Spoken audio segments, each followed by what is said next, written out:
world. Thank you once again for joining us on Talking Fight for another episode featuring Christian from the Friday night panel and his ongoing exploration of the Olympics, in particular boxing at the Olympics, coming to us live from Tokyo this July. What have you got for us today, Christian? Fingers crossed on that one, as always. Unfortunately, today we've got a bit of bad news coming out of Japan, actually. So as you guys know, the countdown clock for the Tokyo Olympics officially hit the 50 days to go mark as of today. And this also brought another problem for the one-year delayed games.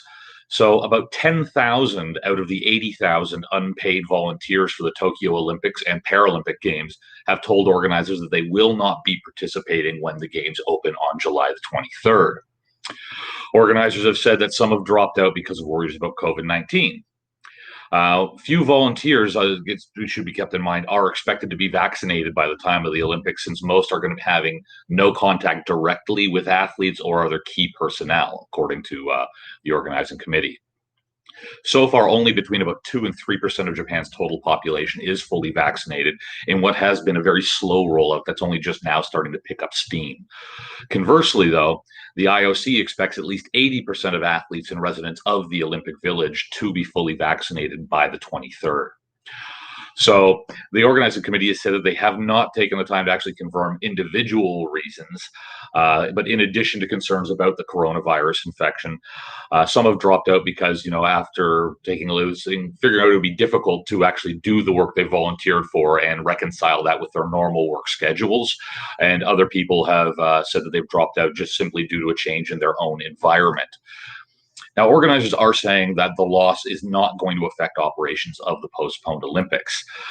I'm not sure how, but they're saying it's not going to. They did also later that day put together a small event to mark the milestone of being 50 days out from this postponed Olympic Games. So these unpaid volunteers are a key workforce in running the Olympics and save organizers millions of dollars every time the Olympics rolls around. And this is in salaries alone. Now, these volunteers are typically going to be given like a uniform. They'll be given meals on the days that they work and daily commuting costs. However, they do have to supply and pay for their own lodgings during the games. Now, a study that was done for the IOC on volunteers back in 2000 at the Sydney Games estimated the value at about $60 million worth of labor over 40,000 volunteers. So we're talking 80,000 volunteers here. Okay. Now, Tokyo is officially spending $15.4 billion to organize the Olympics, and several government audits have already said that is actually way more than that. And all but about $6.7 billion is coming from public money in Japan. The IOC, for example, their contribution is only coming to about 1.5 billion. Not that that's something to turn your nose up at, but in the greater scheme of things, it's a bit of a drop in the bucket. So I'm not sure exactly how they can envision an eighth of their workforce walking away and saying this is not going to affect how we run things, but I guess we're going to have to wait and find out on that one.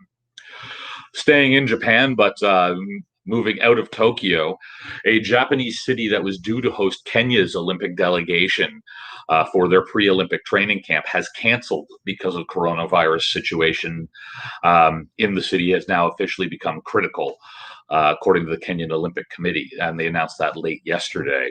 Officials from the city of Kurume in the Fukuoka prefecture, which is near the southern tip of Japan, informed the Kenyans on Tuesday that they would be canceling the training camps. Kenyan Olympic Committee said in a letter, said that in the letter from Kurume, where they were reporting that the COVID-19 infection rates have rapidly spread in Kurume since mid-April, and that situation has been recognized now as critical. The city told Kenya's team that the sports facilities that they had set aside to be used by the visiting athletes for the pregame preparations had now been converted into vaccination centers. Kenya's team was due to spend 12 days in Kurume from starting on the 7th of July in order to acclimatize to Japan, shake off the jet lag, and just otherwise prepare for the Olympics on the 23rd. The head of the Kenyan Olympic team said, it was too late at this point in time to organize another training camp within Japan before the Olympics. So he's urging everyone to stay home and to continue their training as best they can at home before they actually travel. Kenya did win 13 medals at the 2016 Rio de Janeiro Olympics and finished second behind the United States in track and field on the track and field medal count, which is their strong point typically, even outshining Jamaica in Rio. So, it's not all great news, unfortunately, today coming out of Japan. But, with $15.4 billion on the line, I have a feeling we are going to see everything move forward. Seiko Hashimoto, who is the head of the Tokyo Organizing Committee, did say just today, reaffirmed her commitment to making sure these games do go forward. So in that spirit, with the games moving forward, we're going to talk a little bit more about the tournament that's starting tomorrow, which is our European qualifier. Now, for those of you who were watching yesterday, we went through, took a look at our friends across the pond in Great Britain and what their chances look like at the European qualifiers, who they've got to fight and what they've got to do to make that next step moving into the Olympics themselves. So I had a request from a friend of mine recently, just yesterday, asking if we could take a look and see what the Irish were up to. So fortunately, they have been doing some writing on that, so we're happy to oblige. So we're going to take a quick look here at what the Irish side is hoping to do starting tomorrow. And then starting tomorrow, we're going to actually start talking about these opening 16 matches. So let's get into it here. So as you guys all know, the onset of the pandemic last March saw that the London tournament, which was the original European qualifier, paused midway through. So it restarts at the same stage this week. With 8 Irish boxers hoping to join Kurt Walker and Brendan Irvin on the plane to Tokyo Olympics this summer. Now, Irvin, who qualified already was able to qualify already by the time the London proceedings were paused. He's also going to be traveling to France with the rest of the team, though, to progress to the tournament in hopes of boosting his rankings for seeding come Tokyo.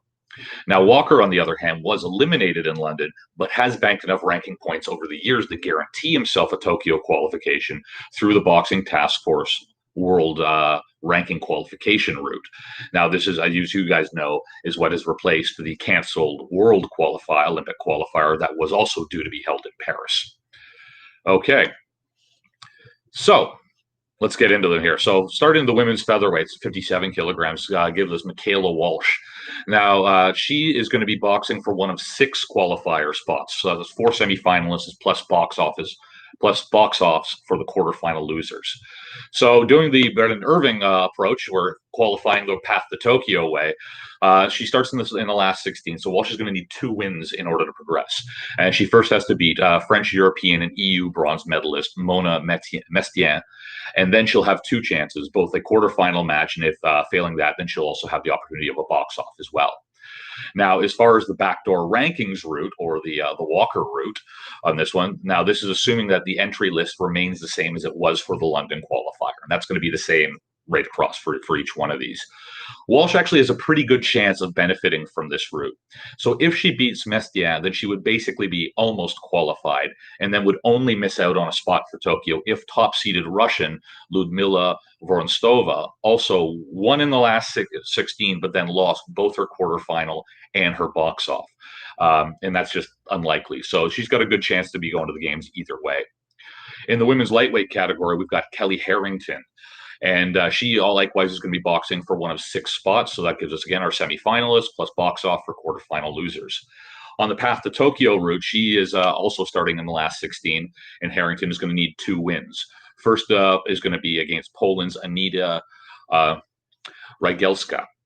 Now, this is a good one for her, though, because she's actually already beaten Rygelska earlier this year.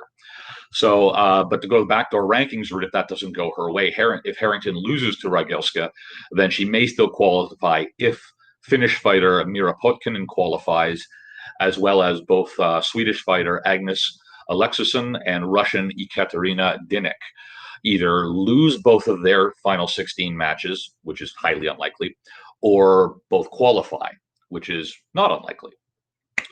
So moving up into the women's middleweights at 75 kilograms, we've got Aoife O'Rourke. Now, she is going to be boxing for one of only 4 qualifying spots here. So quarterfinals isn't going to be enough to get you through on this one. You got to make semis. So on the path to Tokyo, starting in the last 16, O'Rourke, like the others, needs 2 wins to move on. Her first match is going to be against Belarusian Victoria Kebakova. Now, she did defeat Kebakava in her home country back in 2019 at the European Games. So again, hopefully a bit of minimally a psychological advantage there. Now, if O'Rourke is beaten in the quarters, she can still qualify, though, on ranking points if British star Lauren Price, Dutch legend Nushka Fanyan, and Turkish veteran Senur Demir all progress as far as the semis. Okay. So, let's moving over to the lads now, men's light welterweight category. We've got George Bates fighting out of St. Mary's in Dublin. Now, this one's a bit different because this one he's boxing for one of 8 slots that are available. Okay, so all you have to do is make the quarterfinals in this particular category. So the straightforward path to Tokyo, even though he's in the finals, the last 16 currently, it's essentially a straight box off for Bates. He's going to be up against Azerbaijan's Javed Chalabayev. And if he wins, he goes to the games. If he loses, he's out. As far as the backdoor rankings route goes, he has absolutely no chance whatsoever. He's got no ranking points, so he needs to do his business in the ring if he wants to move forward. In the men's welterweight, 69 kilograms, we're going to see Aidan Walsh boxing for one of 6 slots. So once again, semifinalists plus box off for the quarterfinal losers. Path to Tokyo, starting in the last 16, like everybody else here in Ireland, it looks like. Walsh needs 2 rounds to win. First up is going to be a tricky fight, though, against Frenchman Wahid Ambli. A win here, and he's going to have 2 shots. Again, you're going to have both that quarterfinal, and failing that, he'll also have the chance to go through to a box off there. As far as the backdoor rankings routes go, he's got a decent chance, but it's a bit complicated. Walsh would need to minimally make it as far as the quarterfinals, and then hope that Pat McCormick, Andrei Zemkovoy, and Lorenzo Sotomayor, and Yevgeny Barbanov all qualify to the games. If every one of them gets through on their own, he can still qualify on ranks, but that's who's sitting ahead of him right now. Up in the men's light heavyweight, or 81 kilograms, we've got Emmett Brennan fighting from the Dublin Docklands. Again, 6 spots for this weight class as well. So in the final 16, 2 wins, just like everybody else, and he's going to have to go up against the experienced Swiss fighter, Yuka Smiley. And he would, again, get 2 shots after that, though, a quarterfinal, and if needed, a box off. As far as his backdoor rankings chances go, he's got absolutely no chance whatsoever. He doesn't have the points needed to move forward without wins here, so he has got to do well in this tournament in order to move forward. Men's heavyweight, we've got Kirill Asenav out of Dublin. Now, this one, once we're up into the heavyweights, we've only got 4 spots available. So, again, quarters isn't going to do it for you guys. You need to make it as far as the semifinals. But in the last 16, Afanasev needs 2 wins to qualify, and his first on the block is going to be Spaniard Emmanuel Reyes. Backdoor rankings for this one, though, are extremely slim. He would need to, again, minimally make quarters, and then it would be dependent on like just a bucket full of pretty much unimaginable results to go in his favor. But I guess, you never say never. And finally, up in the men's super heavyweight category, we have Gaitsis Lysinkas fighting out of Celtic Eagles Galway. Now, this one, likewise, like the heavyweights, we've only got 4 slots available in the super heavyweight, so we've got to go to the semis here. Now, you guys know that Lysinkas is actually replacing the recently retired super heavyweight boxer Dean Gardner, who was registered for the original tournament but hadn't had a chance to box in it yet, which is why they were able to replace him, unlike Michael Nevin, who recently dropped out and too soon, just last week, as a matter of fact, and as such, there's no time to replace him as well. Since Nevin fought in the first days of the tournament, he's now just a dropout. They're unable to substitute another fighter. But since Gardner retired back when he did, they were able to substitute Lysinkas here for Gardner. But that being said, he's got a bit of a mountain to climb here, and like everyone else, 2 wins to get through. But his first one is going to be against Bulgaria's EU silver medalist, Peter Belbarov. And as far as backdoor rankings go, or the Walker route, no chance whatsoever. Like I said, he's a recent addition to this tournament, so he does not have the ranking points to move forward otherwise. So what we're going to be looking at here is he's got to go big or go home, so to speak. But that's going to be the Irish side headed into the opening of tomorrow's tournament. And for those who, again, remember, that is going to be broadcast live, the entire tournament. Both rings will be broadcast, and that's going to be on the Olympic channel. So the official Olympics website will be broadcasting every fight. The afternoon matches, or the afternoon session is going to start at 2 p.m. local time. So that's going to be noon Greenwich Mean for our friends across the pond, and 7 a.m. with morning coffee here on the Eastern Seaboard.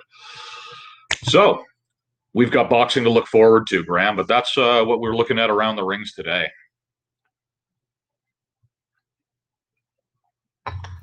Awesome. And just to recap some of these comments that are flying in here, absolutely brilliantly funny comment about boxers wearing hazmat suits in Japan. I thought that was pretty cute. But outdoor competition, yeah, it's one aspect. We've been looking at it from the professional level, given the competitions that have been happening in Central America, especially. With respect to possibly streaming some of those non-broadcast events. But that then brought up another issue. Could these qualifiers have been held outside, notwithstanding Orlando's offer? But if you can recap for the viewers out there what the Americas qualifiers now have been reduced to. So we had a question there I saw asking, can we bring qualifiers in for the Canadians for Olympics, the actual qualifying bouts? And the answer, unfortunately, is no, as those were supposed to have taken place, I guess about 3 weeks ago now, in Buenos Aires in Argentina. And that was originally set for Argentina a year ago. They had kept the same location and simply postponed it. But as we got closer and closer in, and infection rates for COVID-19 kept rising in Argentina, eventually it got to the point where about 4 weeks out from that tournament, they said, there's just nothing we can do. We cannot bring these people in. And it wasn't the Olympic side of things that shut that tournament down. It was the Argentinian government saying that they were not going to allow it to happen, which means they're not going to issue the visas. They're not going to open the borders. They're not going to let, thousands of people descend on Buenos Aires in order for them to hold that tournament. Mm-hmm. So, and the decision was taken that with less than 4 weeks to go, there wasn't enough time to move an international tournament of that size.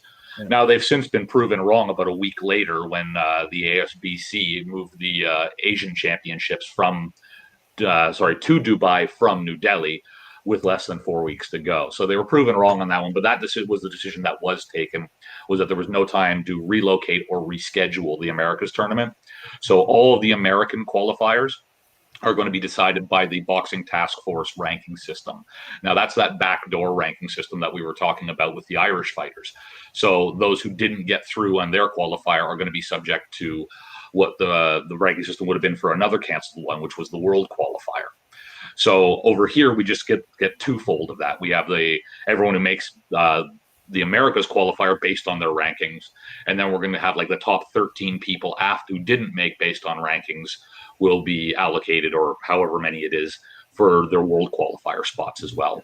So everyone on this side is either going to land in the Olympics either by their Boxing Task Force rankings for the Americas, or because they're the best in the world in the Americas after the people who qualify for the Americas. I hope that clears it up a little bit. Unless you got pregnant and sadly found yourself. Well, no, that's the problem. Well, that's the problem is that they are using the time frame that they're using for these qualifying rankings. Unfortunately, kneecapped Mandy Bujold, and it's so far, and we haven't had any updates on that, guys. As soon as we do hear more, we will let you know. And I think that they're going to have to make that decision within the next, I would think, week or two at the very latest. Because once they announce who's going to be making it through on the Boxing Task Force rankings from the canceled world qualifier, they're going to be finalizing that card. So we should have a final answer. Mandy Bujold's case, for those of you who aren't aware of it, she was pregnant and postpartum during the only time frame that they're using for these for the rankings. So although she's one of the top fighters in the world in her weight class, she's not being offered a spot at the Olympics because she was not seated during the right time. And that, in her case, is currently before the Court of Arbitration for Sport. So we'll let you guys know as that one progresses. Thanks very much. I appreciate that, Christian. And thanks very much for all the feedback from the viewers out there. And tomorrow being Friday, I guess we'll see you at 2 p.m. Eastern Daylight Time, and then again on the panel. I'll be here. Thank you very much. Adios.